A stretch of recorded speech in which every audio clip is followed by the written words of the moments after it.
어느덧 가을입니다. 아침과 저녁에 날씨가 많이 내려간 것을 아마 다들 피부로 느낄 것입니다. 또 주변에 단풍이 들며 나무 잎이 떨어지는 것을 아마 여러분 다 왕래하시면서 많이 느낄 것입니다. 정말 가을이 왔습니다. 아침 저녁에 또 쌀쌀한 날씨도 아마 여러분 체험하시고, 또 보니까 다들 이렇게 옷도 두껍게 이렇게 차려입으신 것 같습니다. 김병연이라는 그 시인이 가을 시를 이렇게 간단하게 했는데, 어제 설교를 준비하다가 너무 마음에 감동이 돼서 함께 나누기를 원합니다. 단풍이 얼마나 아름다운지 너도 나도 산으로 몰려, 유명산은 사람 반 단풍 반, 단풍비를 맞으며 나무 숲을 거니며 너나 없이 시인이 되고 누구냐 소녀가 되네. 낭만의 가을. 정말 가을이라면은 이렇게 좀 감정적이고, 저 친구 목사가 있는데 낙엽만 떨어지면 눈물을 흘려요. 그런데 이 친구가 뭐 태권도, 뭐 유도, 뭐 이건 몇 단이에요. 그런데 나이가 좀 들다 보니까 이렇게 막 바람 불고 낙엽만 떨어져도 막 눈물이 나고, 참 어느 은혜에, 이전에는 좀 이렇게 좀 안 좋은 그런 직장과 그런 걸 하다가 늦게 선교도 갔다 오신다. 선교사하고 또 늦게 또 이제 목회자가 되는데, 참 은혜가 많은지 가끔가다 이제 교제하고 전화하는데, 낙엽만 떨어져도 막 하나님 은혜, 또 눈물을 흘리는 그런 친구가 있습니다. 참 가을이 좋습니다. 특별히 여기에 20년, 30년, 40년 그 이상 사신 분들은 가끔 다 미국이 좋지만 다 그렇지 않더라고요. 이렇게 풍경이 좋은 데는 저 경험상 처음이었습니다. 특별히 차탕어 지역의 가을 풍경이 너무나 아름답게 느낍니다. 이 가을, 이 자연과 함께 더 하나님께 더 가까이 나갈 수 있는 저와 여러분 다 될 수 있기를 축복합니다. 어느덧 2021년 11월 한 해의 좀 끝이 이게 다가오는데요. 제가 종종 말씀드렸지만 우리의 삶, 또 우리의 인생을 바라보면 은혜입니다. 은혜 아니고서는 우리의 삶을 어떻게, 이거 다 내 힘으로 해서, 내 노력을 해서, 내가 열심히 일을 했기 때문에 오늘날 이렇게 성공했다든지 어떻게 이뤘다라고 말할 수 있는 줄 사람은 모르겠지만, 그러나 신앙으로 바라볼 때는 우리의 삶이 은혜 아니면 설명할 수 없을 것 같습니다. 바울 사도의 고백처럼 나의 나됨을 주님의 은혜로 고백할 수 있는 저와 여러분 다 될 수 있기를 바랍니다. 11월을 생각하면은 감사절, 땡스기빙이라고 다 느낄 것입니다. 혹시 미국에 살면서 영어 중에 가장 많이 사용되는 단어 혹시 아십니까? 모르겠어요. 지난 1년 반 동안은 코로나, 아이들도 그렇고 만날 때마다 코로나 어떻게 방역하냐, 어떻게 마스크를 착용하냐, 어떤 백신을 맞아야 되냐, 최근에 부스터를 맞아야 되냐, 어떻게 되냐, 여러 가지 있는데, 코로나. 아니면 뭐 가게 쇼핑몰 가게 되면 값이 1불이 2불이 되고 2불이 4불이 되고, 이렇게 인플레이션, 뭐 코로나, 인플레이션, 이런 것은 어떻게 보면 우리의 지난 1년 동안, 1년 이상 동안 생활 속에서 피부로 느끼는 그런 단어가 아닌가 생각되는데, 미국에서 가장 많이 사용되는 단어는 코로나도 아니고 인플레이션도 아니고요, 땡큐라고 합니다. 땡큐. 우리 다 아시죠? 한번 연습해 볼까요? 땡큐. 땡큐. 그 다음에 두 번째, 미국에서 영어에 제일 많이 사용되는 것이 I am sorry. I am sorry라고 합니다. 한번 연습해 볼까요? I am sorry. I am sorry. 내가 잘못 안 하더라도 저 사람이 잘못해서, 저 사람이 잘못했으니까 저 사람이 먼저 나한테 I am sorry 해야지 라고 하지만, 먼저 우리가 상대방의 실수라도 우리가 먼저 thank you, 또 먼저 상대방이 잘못하더라도 I am sorry 라고 할 때 우리 세상이, 우리 삶이 조금 더 이렇게 스무드하게, 또 좀 더 아름답게 살 수 있지 않나, 그렇게 한번 생각해 봅니다. 감사 계절을 맞이해서 오늘 비롯해서 3주 동안 우리 성경에 나타나는 인물들을 소개하면서 감사 계절을 함께 말씀을 나누기를 원합니다.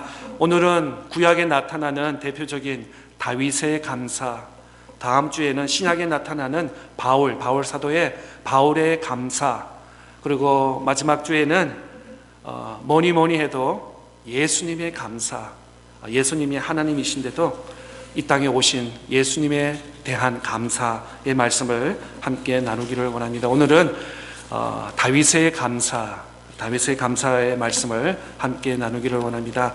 다윗의 이름의 뜻은 사랑이란 뜻입니다. 데이빗이라는 뜻은 사랑 혹은 사랑받는 자, 또 아름답다라는 뜻이 포함이 되어 있습니다. 우리가 잘 알다시피 다윗은 아브라함의 14대 손이며 유다 지파의 2세의 아버지가 2세인데 2세에서 막내 아들, 8번째 아들인 다윗이 베들레헴에서 출생한 것으로 우리는 성경을 통해서 알 수 있습니다.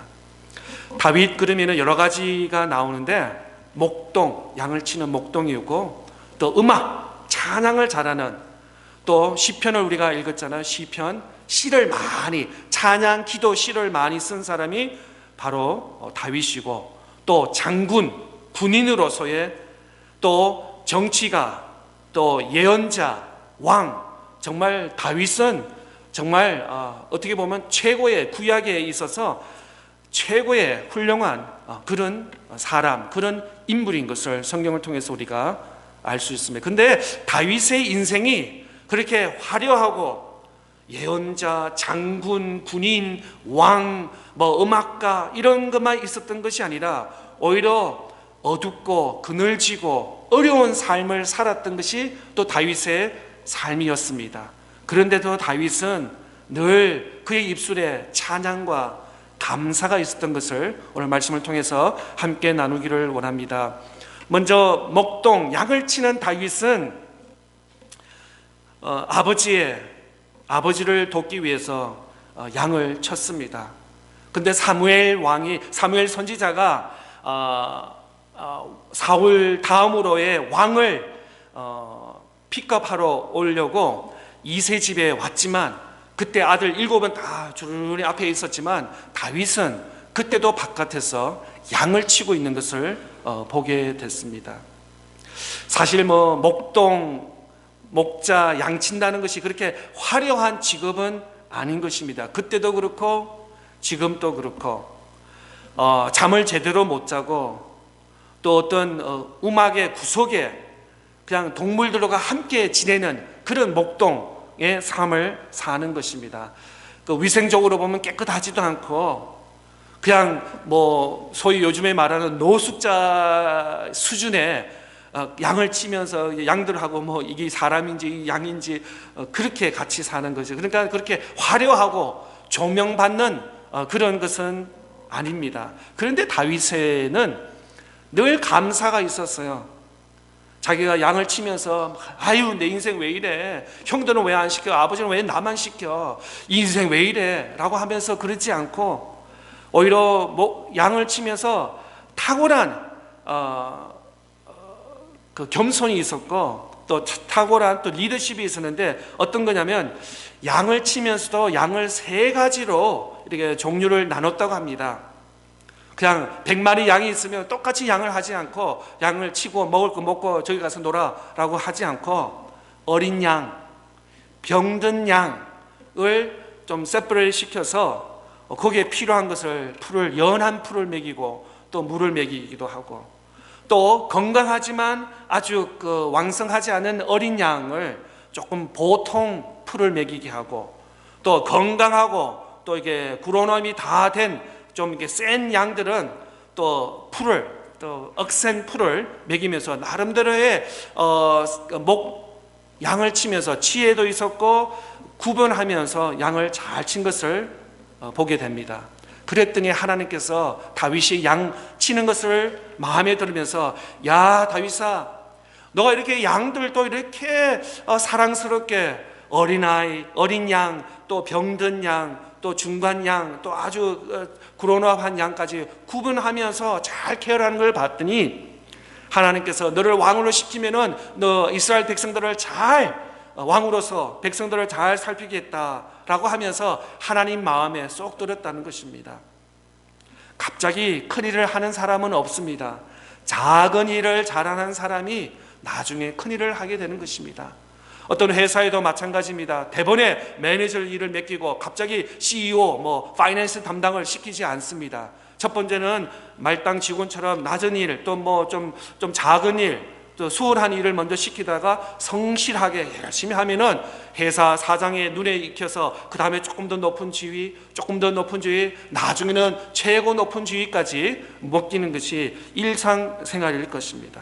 다윗은 어려서부터 양을 잘 섬겼습니다. 또 청년 시절에는 사울 왕을 섬겼습니다.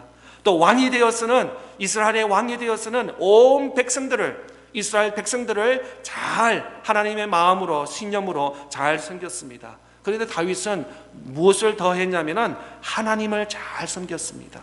하나님, 항상 신앙, 하나님에 대한 믿음을 놓치지 않고 하나님을 잘 섬겼던 다윗을 우리 말씀을 통해서 보게 되는 것입니다.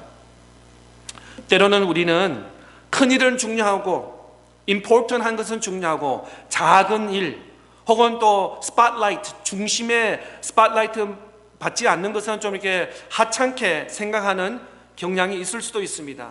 그러나 하나님의 입장에서는 큰 일, 작은 일이 없습니다. 중요한 일, 중요하지 않은 일, 좀 빛을 받는 중심의 일이 있고 사이드의 일, 그렇지 않습니다. 하나님 입장에서는 중요한 일, 덜 중요한 일 문제가 아니라 그 섬기는 마음의 자세가 있는 것입니다. 교회 안에서도 우리 생각엔 이렇게 생각할 수 있습니다. 이것은 중요한 일이고 이것은 덜 중요하니까 나는 중요한 일, 스팟라이트, 사람들에게 인정받는 일을 하려고 하는 그런 마음이 있을 수도 있습니다. 그러나 교회에서는 중요한 일, 중요하지 않은 일 그런 거 없습니다. 크고 작은 다 모든 일이 주님의 일이고 교회의 일이고 하나님의 일인 줄 믿는 것입니다. 오늘 한번 본문을 찾아보겠는데 사무엘하 22장 말씀은 바로 다윗의 승전가, 또 다윗의 찬양, 다윗의 노래, 다윗의 감사인 것입니다. 1절부터 4절 말씀 한번 살펴보겠습니다.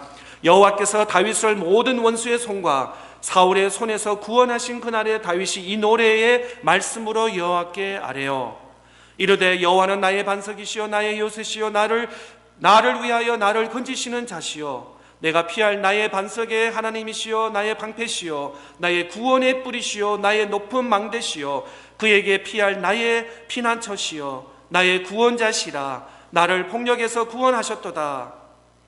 내가 찬송 받으실 여호와께 아뢰리니 내 원수들에게서 구원을 받으리로다 라고 하면서 다윗은 이렇게 하나님을 찬양하고 있습니다.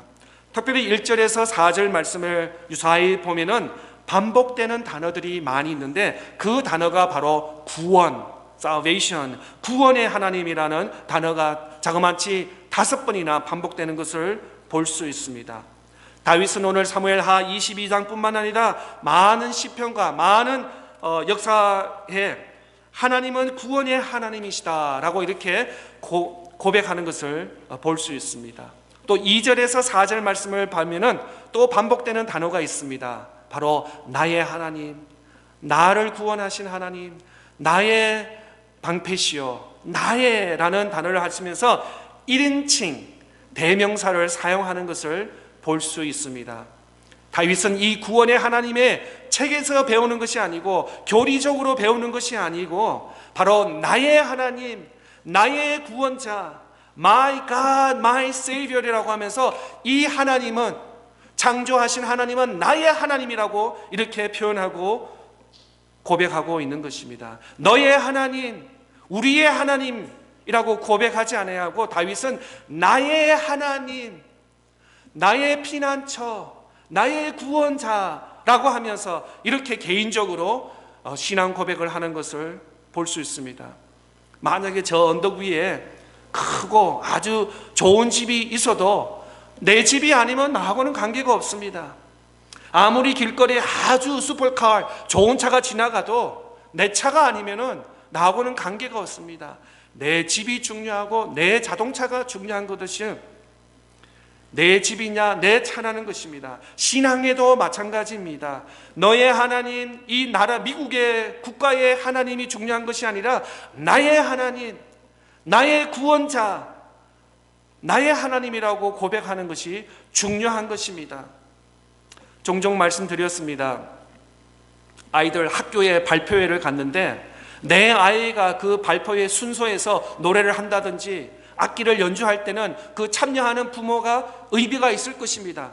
근데 그 학교에 가는데 내 아이는 노래도 안 하고 율동도 안 하고 순서가 없어요. 그럼 멀쩡히 처음부터 끝까지 살면은 아무 의미가 없습니다. 그 학교 발표에 참여한 이유가 뭡니까? 내 아이가 거기서 노래를 하고 순서를 맡았고 악기를 연주하고 어떤 멘트를 연극을 하기 때문에 그 발표에 부모님으로서 참석하신 의미가 있는 것입니다. 미국이 아무리 기독교 국가라고 하여도 내가 믿지 않으면 내가 구원받는 것은 아닙니다. 나의 부모님이 아무리 신앙이 좋아도 내 부모님이 구원받고 고백하는 하나님이지 나하고는 관계가 없다는 것입니다.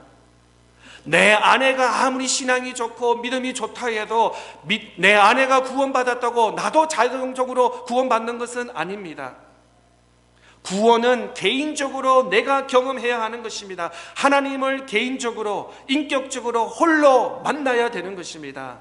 그래서 다윗 고백처럼 나의 하나님, 나의 구원자라고 이렇게 고백할 수 있어야 된다는 것입니다. 그래서 다윗은 나의 힘이신 여호와여 내가 주를 사랑합니다 라고 이렇게 고백할 수 있었던 것입니다. 우리가 잘 아는 대로 다윗은 왕이 되기 전부터 사울 왕으로부터 핍박도 받았고, 아니 핍박받을 정도가 아니죠. 죽을 뻔을 경험을 했습니다. 그것도 한 번이 아니라 5번씩이나 사울 왕으로부터 죽을 뻔을 당했습니다. 아니 온 이스라엘 군대가 다윗을 쥐잡듯이 잡으려고 죽이려고 온 곳을 다니고 있었습니다. 다윗은 늘 죽음 위기에 처해 있었습니다. 하루로 편안한 날이 없었습니다. 아니 매일 도망자였습니다. 매일 도망쳤습니다. 낮에도 도망치고 밤에도 도망치고 밤을 그냥 throughout the night 잠자는 게 아니라 몇 시간 자다가 또 새벽에 일어나서 또 장소를 옮깁니다. 왜? 사울 왕이 또 나를 잡으려고 군대가 밤에도 찾아오고 낮에도 찾아오기 때문에.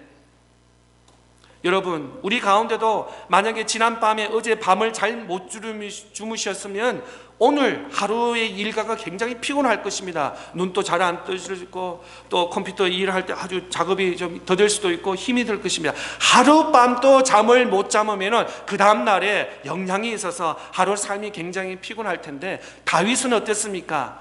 밤이면 밤마다 낮이면 낮마다 이스라엘 군대와 사울 왕이 그냥 쥐잡듯이 그냥 쫓아나면서 다윗을 못 잡아서 그런 삶을 살았던 것이 다윗의 인생이었습니다.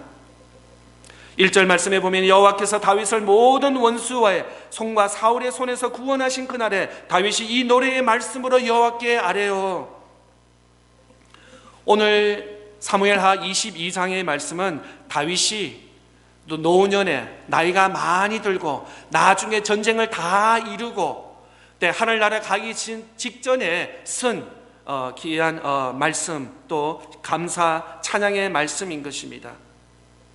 2절에서 4절까지 보면 다윗은 나의 하나님이 누구신가를 잘 표현하면서 말씀을 기록하고 있습니다. 나의 반석, 나의 요새, 나를 건지시는 자, 나의 방패, 나의 구원의 뿔, 나의 높은 망대, 나의 피난처, 나의 구원자야 하면서 다윗은 하나님이 누구신가를 분명히 정확하게 고백하고 있는 것을 볼 수 있습니다. 이러한 찬양과 이러한 다윗의 기도는 편안한 삶에서 있었던 것이 아닙니다.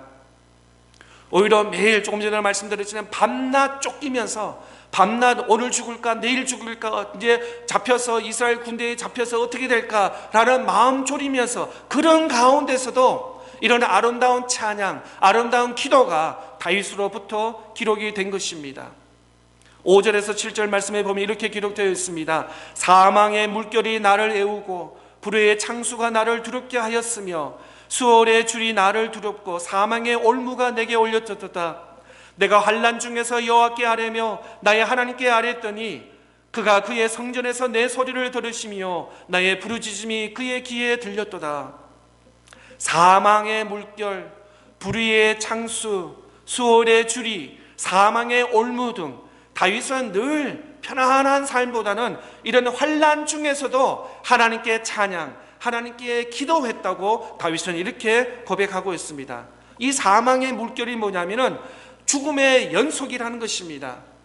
또 불의의 창수가 뭐냐면 가끔가다 이런 일이 있죠. 만약에 남편한테 어떤 안 좋은 일이 있습니다. 그런데 또 아들한테 무슨 안 좋은 일이 있습니다. 그러다가 또 회사에 또 안 좋은 일이 우리 소위 말하면 덮치고 얽히고 뭐 이런 일이 조용해야 안 좋은 일, 어려운 일들이 한 해 한 해가 오는 게 아니라 그 다음날 막 덮치고 이렇게 해서 막 도저히 헤아릴 수 없는 그런 것을 바로 불의의 창수 아니면 수월의 주리 연속이 된다는 것입니다. 다윗의 삶에는 안 좋은 일은 이런 아픔과 이런 괴로움이 연속이라는 것입니다. 그냥 평생에 한 번 있는 것이 아니라 계속적으로 연속적으로 일어나는 것을 말하고 있습니다. 그런데도 다윗은 이 믿음을, 이 신앙을 놓치지 않고 하나님께 찬양과 하나님께 감사했다고 말씀 기록하고 있는 것입니다. 성도 여러분, 우리도 인생을 살면서 어려운 일이 있습니다. 위험한 일이 있습니다. 또 고통의 연속이 있을 수도 있습니다. 그럴 때 어떻게 해야 하나요? 그냥 낙심하고 좌절하고 뭐 내 인생 그렇지 뭐 라고 낙심할 것입니까? 아닙니다. 기도하는 것입니다. 성도들에게 기도는 특권입니다. 성도들에게 기도는 영적인 무기인 것입니다. 만사 형통할 때 찬양하세요. 여러분 가정에, 여러분의 자녀의, 여러분의 삶 속에 너무 하나님께서 은혜를 많이 부어주시고 또 감사 찬양할 것 많을 때는 하나님께 영광과 찬양을 올려드리세요. 그리고 어렵고 힘들고 어떤 고난의 연속이 있을 때 낙심하지 마시고 하나님께 기도하세요. 하나님께 나아가세요. 왜냐? 기도는 우리의 영적 무기이기 때문에 그런 것입니다. 다윗은 사망의 길, 죽음 앞에서도 하나님께 기도했습니다. 다윗은 많은 시편의 사망의 길에서 기도한 찬양, 기도시인 것입니다. 다윗은 기도의 사람이었습니다. 다윗은 감사의 사람이었습니다. 하나님을 의지하고 하나님을 능력을 구하고 믿음으로 고백하며 감사, 찬양, 기도한 그분이 바로 다윗인 것입니다. 우리가 잘 아는 미국의 역사에 보면은 잔 락키펠러가 있습니다. 미국의 어떻게 보면 최고의 부자, 최고의 백만장자, 또 최대의 세계적으로 알려진 최고의 갑부입니다. 그렇지만 이 사람은 잔 락키펠러는 행복하지 않았다고 그의 전서에 기록되고 있습니다. 그는 55세에 불치병으로 걸렸습니다. 그리고 의사가 너는 이제 1년 이상 살지 못한다는 그런 사형 선고를 받았습니다. 그런데 어느 날 병원에서 로비에 들어가면서 벽에 걸려있는 어떤 액자의 글을 보았습니다. 주는 자는 받는 자보다 복이 있다. 주는 자가 받는 자보다 복이 있다. 그 글을 보는 순간에 왠지 마음에 전율이 엮이면서 생긴 눈물 흘리지 않은데 그 락키펠러 눈에서 눈물이 내려났다고 합니다. 그리고 잠시 후 저쪽에 봤더니 시끄럽게 병원 로비에서 소리가 이렇게 있었습니다. 그런데 그것은 바로 병원층에서는 당신 아들을 입원시키려면 디파짓 또 병원비를 먼저 내야지 당신 아들을 치유할 수 있다라는 소리가 들렸고 그 엄마는 아무것도 없기 때문에 일단 내 아들 살려주세요 하고 애고하는 그 소리를 들은 것입니다. 그래서 락키펠러 마음속에는 비서를 시켜서 조용히 이름 없이 저 여인과 저 아들의 필요함을 병원비를 먼저 내주라고 이렇게 조용히 이름 모르게 했다고 합니다. 그러나 얼마 후에 기쁜 소식이 들렸습니다. 그 아들이 죽을 뻔했지만 락키펠러의 디파짓 병원비를 내주는 덕분에 건강하게 회복이 됐다는 소식을 들은 것입니다. 그런데 락키펠러 마음에 기쁨이 넘쳤다고 나중에 자기 자선사에 이렇게 표현합니다. 나는 살면서 이렇게 행복한 이런 날이 없었다라고 하면서 굉장히 감사와 기쁨이 넘쳤다고 감격스럽다고 합니다. 그런 순간에 1년밖에 살지 못하는 락키펠러의 그 마음속에 그 병이 사라지면서 건강하게 되었다고 합니다. 그 나이 55세인데 더 살아서 나중에 98세까지 건강하게. 그래서 락키펠러는 인생을 이렇게 정리하고 합니다. 55세 전반부는 돈을 위해서 돈 타령하면서 쫓기면서 살았지만 후반부의 43년의 인생은 행복하게 버는 것보다는 더 베푸면서 살았다고 이렇게 자선서에 기록되고 있는 것입니다. 다윗에도 고난은 끝난 것이 아니었습니다. 우리가 환난 가운데서 감사할 수 있는 것은 고난이 축복임을 깨닫기 때문에 그런 것입니다. 또 고난 다음에는 하나님의 섭리가 있습니다. 하나님의 은혜와 축복이 있다는 것입니다. 왜 하나님께서 하나님의 자녀에게 때로는 아픔과 때로는 어려움과 고통을 우리에게 허락하여 주십니까? 우리를 미워서 너 고생 좀 해봐라 라고 그런 나쁜 심보로서 우리 하나님께서 그러십니까? 아닙니다. 그 아픔과 고난과 역경만 바라보면 너무나 좌절이고 너무나 슬프지만 그걸 통하여서 하나님의 분명한 뜻이 계시고 분명히 하나님의 말씀이 계신다는 것을 우리는 깨달아야 되는 것입니다. 이 세상에는 액시던이 없습니다. 사고는 없습니다. 우리 생각에는 만약에 제가 이 책을 툭 주랍했다면 나의 실수라고 하지만 하나님에서는 실수가 없다는 것입니다. 어떤 아무 사소한 작은 일이라도 다 하나님의 섭리, 하나님의 뜻과 하나님의 계획이 있다는 것을 우리 믿는 성도들은 깨달아야 되는 것입니다. 그것이 기쁜 일이든지 때로는 우리가 슬픈 일이든지 어렵고 힘든 일이라든지 이런 일을 당할 때 그 일만 바라보면서 우리가 낙심하고 좌절하는 것이 아니라 분명히 하나님의 뜻이 계셔, 하나님의 섭리가 있을 것이야. 그러면서 우리가 묵묵히 기도하면서 하나님의 뜻을 구해야 될 줄 믿는 것입니다. 하나님의 뜻과 하나님의 섭리가 있는 줄 믿는 것입니다. 그 일을 통해서 하나님의 은혜를 더 깨닫고 하나님의 더 사랑을 깨닫고 더 하나님을 붙잡고 부지런하면서 하나님께 나아갈 수 있는 그 믿음의 삶을 살 수 있게 되는 것입니다. 하나님께서 다윗을 어떻게 축복하셨습니까? 20절, 24절의 말씀에 이렇게 축복하였습니다. 나를 더 높은 곳으로 인도하시고 나를 기뻐하심으로 구원하셨도다. 여호와께서 내 공의를 따라 상 주시며 내 손의 깨끗함을 따라 갚으셨으니 이는 내가 여호와의 도를 지키고 악한 행함으로 내 하나님을 떠나지 아니하였으며 그의 모든 법도를 내 앞에 두고 그의 규례를 버리지 아니하였음이로다. 내가 또 그의 앞에 완전하여 스스로 지켜 죄악을 피한나이다. 어떻게 보면은 다윗의 인생은 정말 하나님 보시기에 별볼일 없는 그런 인생이었습니다. 그러나 하나님께서 그를 붙잡으시고 그를 인도하여 주시고 그를 구원하여 주시고 그를 상받을 게 깨끗하게 또 하나님을 떠나지 않고 신앙 고백할 수 있도록 하나님께서 이렇게 사용하신 이유는 바로 하나님께서 다윗을 통해서 축복하기 위해서 하나님께서 다윗의 인생을 이렇게 사용하신 줄 믿는 것입니다. 또 29절에서 32절 말씀에 보면은 여호와여 주는 나의 등불이시여 여호와께서 나의 어둠을 밝히시리나이다. 내가 주를 의뢰하고 전전직으로 내리며 내 하나님을 의지하고 성벽을 뛰어넘나이다. 하나님의 도는 완전하고 여호와의 말씀은 진실하니 그는 자기에게 피하는 모든 자에게 방패시로다. 여호와 외에 누가 하나님이며 우리 하나님 외에 누가 반석이냐. 이러면서 다윗은 이렇게 고백하고 있습니다. 나의 등불이시여 나의 어둠을 밝히시는 하나님이시여 주를 의뢰하고 전진으로 달려갔더니 하나님께서 나의 성벽을 뛰어넘게 해주셨고 또 하나님의 말씀 도는 완전하고 말씀을 지켰더니 하나님께 피하는 모든 자에게 나의 모든 악한 원수들에게 방패가 되어주셨다고 이렇게 고백하면서 누가 하나님이십니까? 하나님 외에는 나의 반석이 누구시냐고 이렇게 고백할 수 있었던 것이 바로 다윗이었습니다.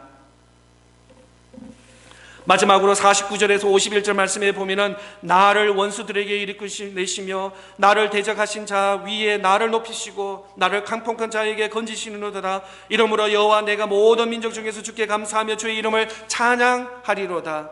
여호와께서 그의 왕에게 큰 구원을 주시며 기쁨 부름 받은 자에게 인자를 베푸시며 영원하도록 다윗과 그 후손에게 하셨도다. 이렇게 다윗은 하나님이 누구신가 신앙 고백과 믿음으로 가질 때 모든 역경과 어려움 속에서도 늘 하나님을 놓치지 않고 하나님께 신앙 고백을 하면서 하나님께서 다윗뿐만 아니라 그의 대대대로 그 이스라엘들을 축복하는 하나님의 손길을 우리는 말씀을 통해서 보게 되는 것입니다. 2절 3절 오늘 본문에 보면은 이르되 여호와는 나의 반석이시요 요새시요 나를 위하여 나를 건지시는 자시요 내가 피할 나의 반석의 하나님이시요 나의 방패시요 나의 구원의 뿌리시요 나의 높은 망대시요 그에게 피할 나의 피난처시요 나의 구원자시리라 나를 폭력에서 구원하셨도다 라고 이렇게 다윗은 고백하고 있습니다. 결론을 말씀을 드리겠습니다. 다윗은 하나님의 마음에 합한 사람이었습니다. 그러나 그의 삶은 평탄한 삶은 아니었습니다. 사울의 칼날을 피해 도망다니며 절박하며 긴박한 상황의 연속이었습니다. 얼마든지 다윗 입장에서 나 이제 하나님 안 믿어. 하나님이 어디 있어? 정말 하나님이 살아계시는 나의 인생을 이렇게 무차별하게 나를 팽개칠 수 있을까? 막 이렇게 화를 낼 수도 있었을 것입니다. 뭐 이러다가 사울 군대에 잡혀서 죽을 거지 라고 이렇게 할 수 있었지만 그러지 않았습니다. 어려운 역경 속에서도 늘 하나님 나의 구원의 방패 나의 구원자시라는 것을 놓치지 않고 다윗은 늘 하나님 안에 신앙 안에서 지킨 것을 보게 되는 것입니다. 사울의 3,000명의 군대가 쫓기는 안타까운 상황 속에서도 다윗은 환난, 역경, 시련 가운데서도 하나님께 감사했습니다. 내가 사망의 음침한 골짜기를 다닐지라도 고백하면서 하나님께 감사 찬양하였습니다. 환난 가운데서 감사함으로 하나님의 뜻을 이루어냈습니다. 여전히 시련 때는 끝나지 않았지만 기도하며 감사했습니다. 우리의 삶은 어떻습니까? 만사 형통하고 가정과 자녀와 직장과 사업과 모든 내 생각과 계획들이 잘 되면 어떤 나타나는 결과를 보고 잘 되면 하나님 감사합니다. 아닙니다. 다윗의 삶은 언제나 환난, 역경, 시련의 삶인 그 가운데서도 하나님께 감사할 수 있었던 것은 바로 그의 신앙이었습니다. 감사는 어떤 환경의 결과가 아닙니다. 내 비즈니스가 잘 되고 내 직장이 잘 되고 내 자녀가 잘 되고 우리의 만사 올해 어떤 심었던 농사가 잘 되기 때문에 감사하는 것이 아니라 그 결과에 상관없이 하나님을 고백하는 것이 감사인 것입니다. 바로 신앙 고백인 것입니다. 우리의 믿음인 것입니다. 감사는 환경이 아닙니다. 삶의 결과가 아닙니다. 감사는 신앙 고백인 것입니다. 하나님이 누구신가? 감사 고백인 것입니다. 감사는 하나님에 대한 사랑의 고백인 것입니다. 11월을 맞아서 우리의 삶을 돌아보며 하나님께 감사할 수 있는 축복이 함께 하기를 바랍니다. 다윗 고백처럼 나의 하나님, 나의 구원, 나의 찬송, 나의 노래. 다윗은 이렇게 하나님을 감사 찬양했습니다. 어떤 눈앞에 나타나는 것을 보고 감사, 절망이 아니라 믿음으로, 신앙으로 하나님을 의지하면서 환경을 초월해서 하나님께 감사, 영광, 찬양 올리는 저와 여러분 다 될 수 있기를 바랍니다.